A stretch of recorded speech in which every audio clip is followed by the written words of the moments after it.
గౌరవ supreme court sir అన్నగారు అన్నట్టుగా మరి ఈడబ్ల్యూఎస్కి చట్టబద్ధత కల్పించినప్పుడు మరి 50% కూడా ఎందుకు చట్టబద్ధత కల్పించలేదు? సెల్లింగ్ అనేది సుప్రీంకోర్టుకు ఇప్పుడు 10% ఉన్న జనాభా గురించి అంత ప్రేమ ఉన్నది, మరి మిగతా 90% ఉన్న జనాభా గురించి ఎందుకు ప్రేమ లేకుండా పోయింది సుప్రీంకోర్టుకు?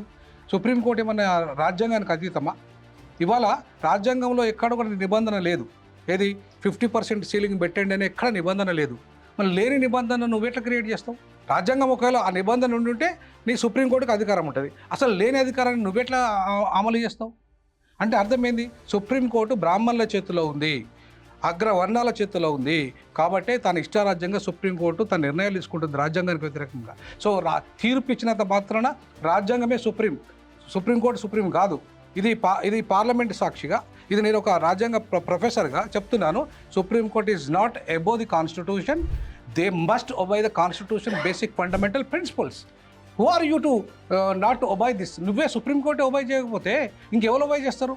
ఈ దేశంలో రాజ్యాంగాన్ని అమలు చేయాల్సిన సుప్రీంకోర్టు, రక్షించాల్సిన సుప్రీంకోర్టే భక్షిస్తే అసలు ఇంకొకటి కొలీజియం సిస్టమ్ పెట్టాలని ఎక్కడైనా రాజ్యాంగాలు ఉందా? మీరు ఎట్లా పెట్టారు? మీరు మీ అవసరాల కోసం మీరు పెట్టుకున్నారు, బట్ ప్రజల అవసరాలను కూడా చూడాలి కదా సుప్రీంకోర్టు.